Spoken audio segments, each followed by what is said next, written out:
प्यारे बच्चों, आज की आपकी कक्षा 8वीं के सामाजिक में आपका ऑनलाइन क्लास में स्वागत है। मैं बलविंदर सिंह आपके साथ फिर एक बार एक नया लेसन लेके आया हूँ। पिछले लेसन की संसाधन वाला जो था उसकी पीडीएफ आपको व्हाट्सएप पे इस पे दे दी गई है ग्रुप में। आप उसके आंसर अपनी कॉपी पे लिख लें, ठीक है। और कोई भी क्वेश्चन पे किसी तरह की कोई आपको दिक्कत हो तो आप हमारे अपने स्कूल वाले नंबर पे मैसेज कर सकते हैं, बेगला जी वाले मोबाइल पे मैसेज कर सकते हैं, ठीक है। तो आज का जो हमारा नया लेसन है उसमें लेसन का नाम है जी भूमि, मृदा, जल, प्राकृतिक वनस्पति और वन्य जीवन संसाधन। तो हमने पिछले लेसन में यही पढ़ा था कि संसाधन क्या है, ठीक है। तो संसाधन क्या थे? मानवीय आवश्यकताओं की पूर्ति करने वाले पदार्थ। उसमें हमने भूमि यानी मिट्टी को, भूमि को, मृदा को यानी मिट्टी को, जल को और प्राकृतिक वनस्पति सभी प्रकार के पेड़ पौधे, जीव जंतु, वन्य जीवन सबको हमने संसाधन माना था, पढ़ा था, उनके बारे में जाना था। तो आज के लेसन में हम इनके बारे में विस्तार से पढ़ने जा रहे हैं। तो आप अपना सभी बच्चे ध्यान इधर दें। देखते हैं लेसन स्टार्टिंग से। कहता तंजानिया अफ्रीका के एक छोटे से गांव में माम्बा पानी लाने के लिए प्रातः शीघ्र उठती है। उसे बहुत दूर जाना पड़ता है और वह कुछ घंटों के बाद लौटती है। इसके उपरांत वह घर के कार्यों में अपनी माँ का हाथ बंटाती है और अपने भाइयों की बकरियों की देखभाल में मदद करती है। उसके पूरे परिवार के साथ पास उनकी छोटी झोंपड़ी के चारों ओर चट्टानी भूमि का एक भाग है। माम्बा के पिता कठिन परिश्रम के बाद मात्र कुछ मक्का और सेम ही उगा सकते हैं। मक्का फसल है, सेम भी एक फसल है, ठीक है, उगा सकते हैं। फिर भी यह उनके परिवार के साल भर के खाने के लिए प्राप्त नहीं है। तो यहाँ क्वेश्चन है कि उसके माम्बा के पापा क्या फसल उगाते थे? मक्का और सेम। पीटर न्यूजीलैंड के भेड़ पालन प्रदेश के मध्यवर्ती भाग में रहता है। यहाँ उसका परिवार ऊन प्रकलन करने का कारखाना चलाता है। प्रतिदिन जब पीटर स्कूल से लौटता है वह अपने चाचा को अपनी भेड़ों की देखभाल करते हुए देखता है। उनका भेड़ों का बड़ा बाड़ा कुछ दूरी पर पहाड़ियों से लगे हुए एक विस्तृत घास के मैदान पर स्थित है। वहाँ नवीनतम प्रौद्योगिकी, हमने पढ़ा था ना, संसाधनों का उपयोग प्रौद्योगिकी के माध्यम से होता है ना, तो मानव के लिए और उपयोगी हो जाते हैं। नवीनतम प्रौद्योगिकी का उपयोग करते हुए एक वैज्ञानिक विधि से इसका प्रबंधन किया जाता है। पीटर का परिवार जैविक कृषि द्वारा सब्जियां भी उगाता है, ठीक। माम्बा और पीटर विश्व के दो विभिन्न स्थानों में रहते हैं और उनके जीवन व्यतीत करने में बहुत अंतर है। यह भिन्नता भूमि की गुणवत्ता, मृदा, जल और प्राकृतिक वनस्पति, प्राणियों और प्रौद्योगिकी के उपयोग की भिन्नता के कारण है। इन स्थानों पर एक दूसरे से भिन्न होने का मुख्य कारण इस प्रकार के संसाधनों की उपलब्धता है। जैसे कि वहाँ की भूमि अलग प्रकार की है, ठीक है, दूसरे प्रांत की अलग। आओ कुछ करके देखें में हमारे पास एक टॉपिक आया कि आओ कुछ करके देखते हैं। तो हम देखते हैं, कहता जिस प्रदेश में आप रहते हो, हम कौन से प्रदेश में, यानी हमारा देश भारत और राज्य राजस्थान, और राजस्थान के गंगानगर जिले और गंगानगर जिले की पदमपुर तहसील में हम रहते हैं, ठीक है। उस प्रदेश में भूमि देख ले समतल है। मृदा के प्रकार रेतीली मिट्टी पाई जाती है। जल उपलब्धता का परीक्षण करें। जल हमारे यहाँ निचला काफ़ी गहरा है, लेकिन नहरों के द्वारा हमारे यहाँ जल उपलब्ध है। अपनी कक्षा में परिचर्चा के लिए इसने हमारे से बात की तो जीवन शैली के द्वारा प्रभावित हुई है। इस प्रकार लोगों की जीवन शैली इनके द्वारा प्रभावित हुई है। तो हमारे यहाँ पहले रेगिस्तान था, अब कुछ भाग समतल है लेकिन रेत के टीले हैं, ठीक है। तो जीवन हमारा यहाँ विभिन्न प्रकार की फसलें, हम अपने इलाके में कई प्रकार की खाद्यान्न फसलें और व्यापारिक फसलें बोते हैं, ठीक है। तो खाद्यान्न में आप 4 फसलों के नाम नोट करके रखें अपने पास, ठीक है। उसके बाद कहता है, क्या आप जानते हैं विश्व की 90% जनसंख्या भूमि क्षेत्र के 30% भाग पर ही रहती है और शेष 70% भूमि पर या तो विरल जनसंख्या है या निर्जन है। विरल बहुत कम जनसंख्या है और निर्जन जहाँ कोई भी नहीं रहता, ठीक है। तो पहाड़ी इलाका जो है वहाँ जनसंख्या कम होगी, ऊंचे ऊंचे रेत के टीले हैं वहाँ भी जनसंख्या कम होगी, लेकिन मैदानी भाग जहाँ नहरें या नदियों का पानी पहुँचता है वहाँ जनसंख्या अधिक होगी। तो इस प्रकार हमने दो अंतर जाने। आगे की बात पर हम बात करें तो सबसे पहले हमारा टॉपिक आता है भूमि। भूमि के बारे में जाने। सभी महत्वपूर्ण प्राकृतिक संसाधनों में भूमि भी शामिल है। भूपृष्ठ के कुल क्षेत्रफल का लगभग 30% भाग भूमि ही है। यही नहीं, ये थोड़े से प्रतिशत के भी सभी भाग आवास योग्य नहीं है। अब देखो, पृथ्वी जो हमारी है उसके 70%, लगभग 70% पर पानी है और शेष भूमि है। मुख्यतः भूमि और जलवायु के भिन्न भिन्न लक्षणों के कारण विश्व के विभिन्न भागों में जनसंख्या का वितरण असमान पाया जाता है।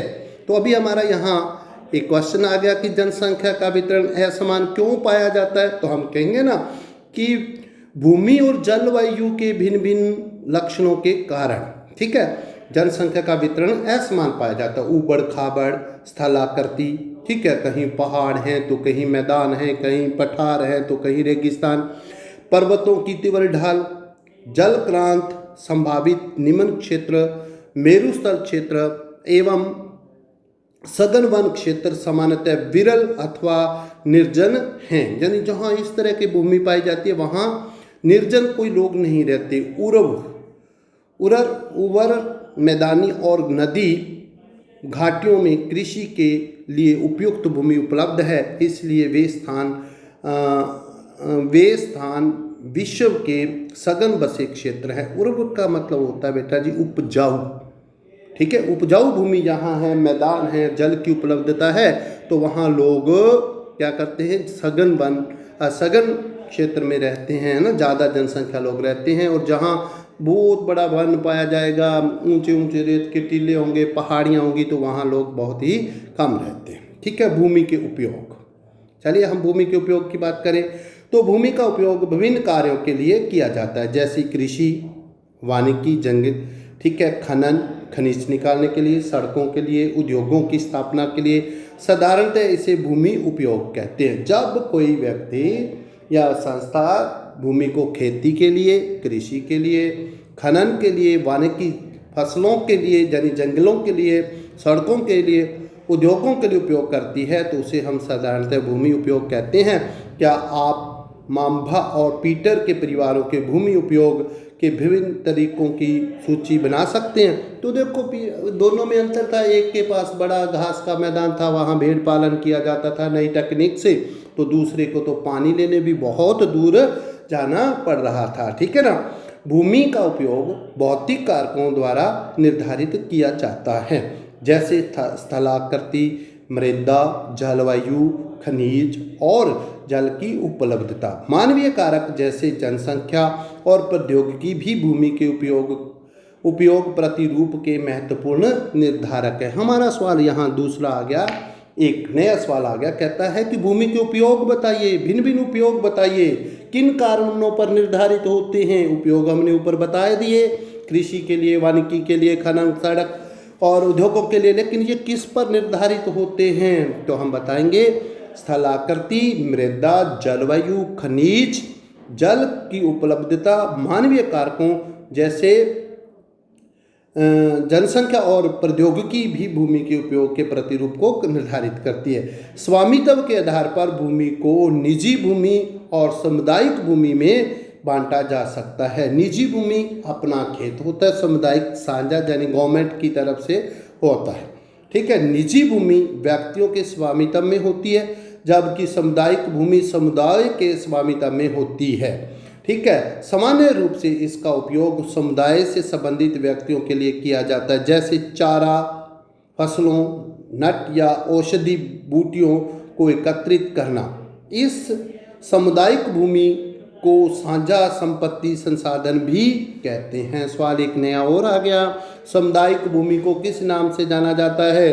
तो हम बताएंगे कि सामुदायिक भूमि को साझा संपत्ति संसाधन भी कहते हैं।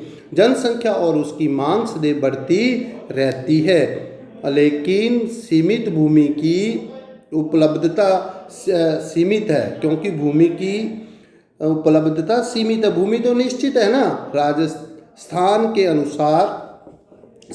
अनुसार भूमि की गुणवत्ता में अंतर है। लोगों के सामुदायिक भूमि पर व्यापारिक क्षेत्र बनाने, नगरीय क्षेत्रों में घर बनाने और ग्रामीण क्षेत्रों में कृषि योग्य भूमि का विस्तार करने के लिए अनाधिकृत हस्तक्षेप करना शुरू कर दिया है। अनाधिकृत जिस पर प्रतिबंध हो फिर भी लोग ऐसा हस्तक्षेप करते हैं।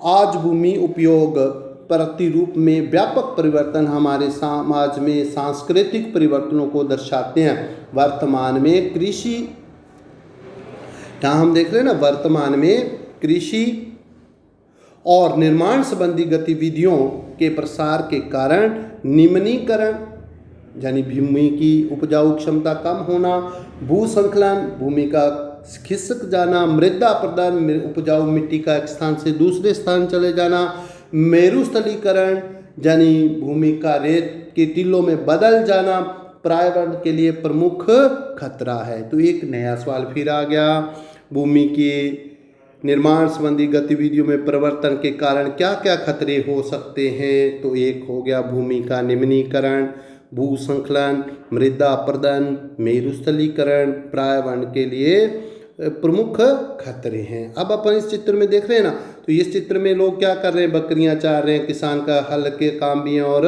कृषि भी है। इसमें भी उसी तरह किसान भी है, खेती का काम भी है, लेकिन उद्योग धंधे भी लगे हुए हैं ना, तो ट्रैक्टर मशीनी आ गया। और इसमें देखें तो दूर हरियाली है, कारें गाड़ियां, अंतर आता जा रहा है और इसमें देखो घना बसा हुआ क्षेत्र है। तो भूमि उपयोग में समय के अनुसार परिवर्तन हो रहा है। पहले एक दो घर दिखाई देते हैं, खेत में काम हो रहा है, किसान कर रहे हैं ना, भेड़ बकरियां चराई जा रही हैं, फिर वो घरों की संख्या बढ़ गई, जहाँ हल कंधे पर था अब ट्रैक्टर के पीछे हो गया, फिर और संख्या बढ़ गई, फिर देखो कितना भीड़ में घर हो गया। अब अगला टॉपिक जो हमारे पास भूमि संसाधन का संरक्षण। ऊपर हम पढ़ के आए ना कि भूमि में निम्नीकरण हो रहा है, उपजाऊ क्षमता कम हो रही है, भूसंकलन बढ़ रहा है, ठीक है, मृदा का अपरदन हो, तो उसको कैसे रोका जाए। तो कहता है बढ़ती जनसंख्या तथा उसकी बढ़ती मांगों के कारण वन भूमि और कृषि योग्य भूमि का बड़े पैमाने पर विनाश हुआ है। इससे इस प्राकृतिक संसाधन के समाप्त होने का डर पैदा हो गया है। इसलिए विनाश की वर्तमान दर को अवश्य ही रोकना चाहिए। क्या करेंगे हम लोग इसको रोकने के लिए? वन रोपण, ठीक है, पेड़ पौधे लगाने चाहिए, भूमि उदार करना चाहिए, रासायनिक कीटनाशकों और उर्वरकों के विनियमित उपयोग तथा अतिचारण पर रोक लगानी चाहिए आदि भूमि संरक्षण के लिए उपयुक्त सामान्य तरीके हैं। तो अपना एक नया सवाल आ गया ना, भूमि संरक्षण के उपाय बताइए। तो क्या करोगे आप? हम उपाय बता देंगे, वन रोपण करेंगे, भूमि उदार करेंगे, रासायनिक कीटनाशकों और उर्वरकों के नियमितीकरण, विनियमित उपयोग तथा अतिचारण का मतलब ज़्यादा उपयोग पर रोक आदि से भूमि संरक्षण के लिए उपयुक्त सामान्य तरीके हैं। तरीके देख लिए। तो अब ये हमारे से आगे कहता है मिट्टी के बारे में। तो बेटा इतने में हमने क्या पढ़ा कि भूमि का उपयोग हमने पढ़ लिया, कृषि के लिए करते हैं, वानिकी के लिए करते हैं, खनन और सड़कों के लिए करते हैं। फिर भूमि के हमने प्रकार पढ़ लिए, एक निजी भूमि होती है और एक सामुदायिक भूमि होती है। सामुदायिक भूमि पर जिसका सब उपयोग करते हैं तो उसे हम साझा संपत्ति के नाम से भी जानते हैं। इस प्रकार भूमि के बारे में पढ़ने के बाद अब अपना टॉपिक आ गया कौन सा? मृदा, मिट्टी। मृदा मतलब मिट्टी, जानते हो ना, पृथ्वी के पृष्ठ पर दानेदार कणों के आवरण की पतली परत मृदा कहलाती है। परिभाषा नोट करें, पृथ्वी के पृष्ठ पर दानेदार कणों के आवरण की पतली परत मृदा कहलाती है। यह भूमि से निकटता से जुड़ी हुई है। स्थल रूप मृदा के प्रकार को निर्धारित करते हैं। मृदा निर्माण चट्टानों से प्राप्त खनिजों और जैव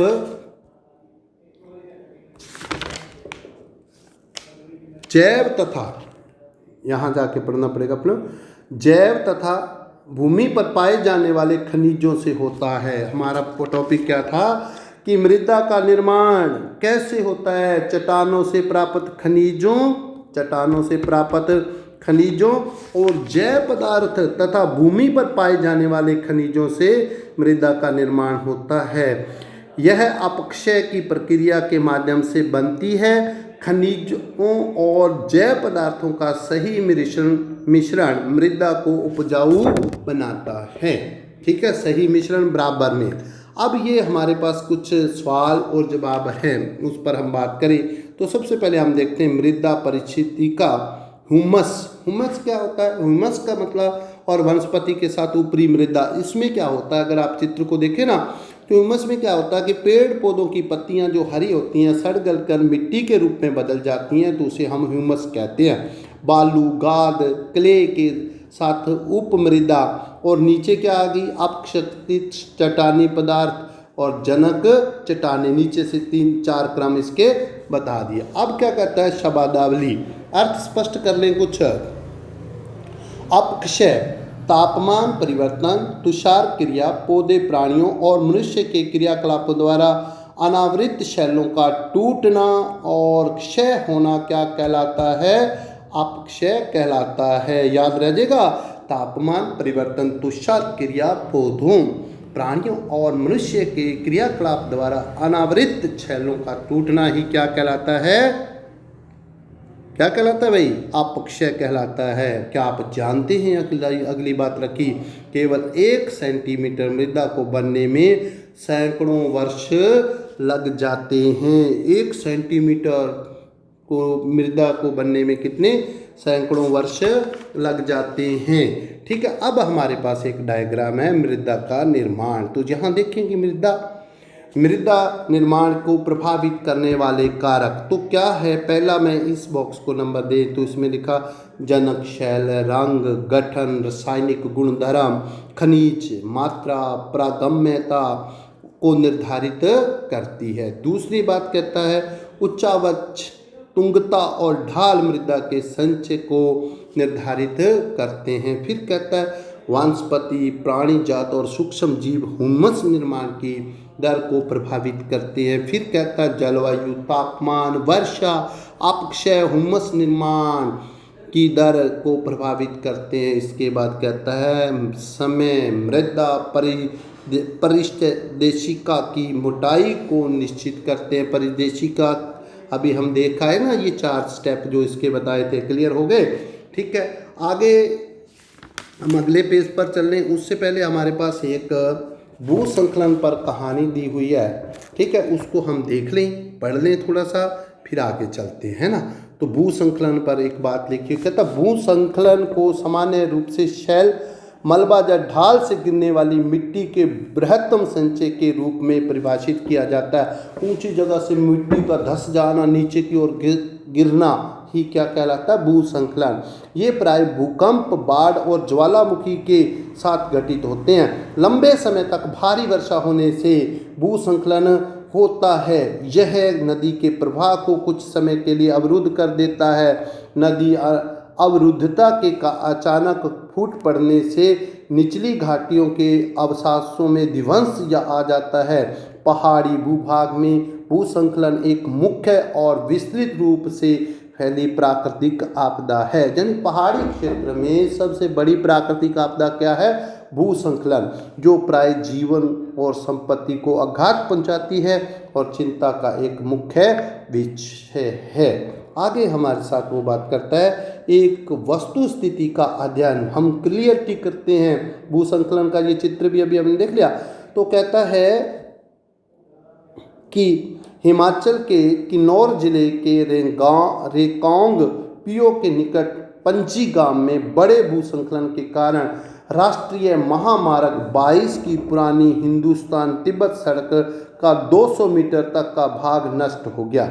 यह भूसंकलन पंजी गांव में तीव्र विस्फोटन द्वारा हुआ। विस्फोटन के कारण ढाल का यह कमजोर क्षेत्र नीचे गिर गया, जिसके कारण सड़क और गांव के आसपास के क्षेत्र को क्षति पहुंची।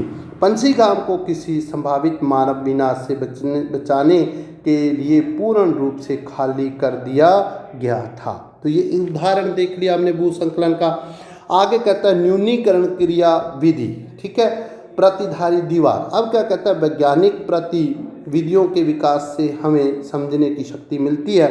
भू संकलन उत्पन्न होने के कौन कौन से कारक हैं और उनका प्रबंधन कैसे करना है, भू संकलन को रोकने की कुछ प्रविधियां हैं। तो देखें, भू संकलन प्रभावित क्षेत्रों का मानचित्र बनाकर इसमें प्रभावित होने वाले स्थानों को इंगित करना। पहले हम मानचित्र बनाएंगे और किन किन क्षेत्रों में भू संकलन हो सकता है उसका हम आंकलन करेंगे और मानचित्र में अंकित करेंगे। इस प्रकार इन क्षेत्रों को आवास बनाने के लिए छोड़ा जा सकता है।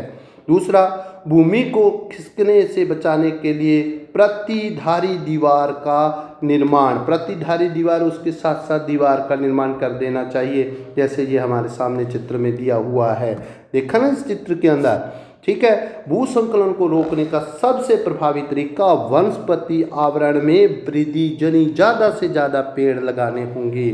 सतही अपवाह और झरना प्रवाहों के साथ साथ भू संकलन की गतिशीलता को नियंत्रित करने के लिए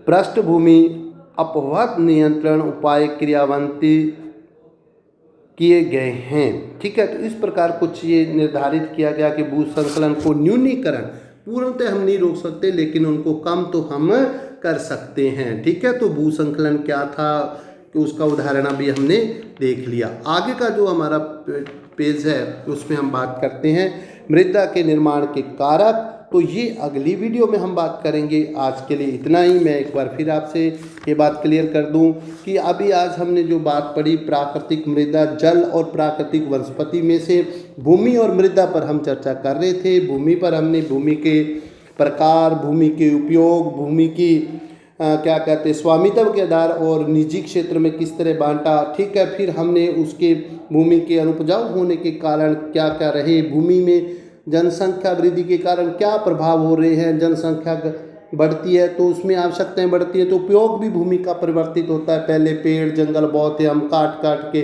घर बनाते जा रहे हैं, आने जाने के लिए सड़कें बनाते जा रहे हैं, तो ये भूमि उपयोग में समय के अनुसार परिवर्तन को दर्शाते हैं। मृदा क्या है हमने पढ़ लिया, पृथ्वी के पृष्ठ पर दानेदार कणों के आवरण को पतली परत को मृदा कहते हैं। तो आज के लिए प्यारे बच्चों इतना ही। अगली वीडियो में आपके साथ में मृदा निर्माण के कार्यों, निर्माण के कारक पर चर्चा करेंगे, मृदा के निम्नीकरण के बारे में और उसके रोकने के उपायों के बारे में चर्चा करेंगे। ओके।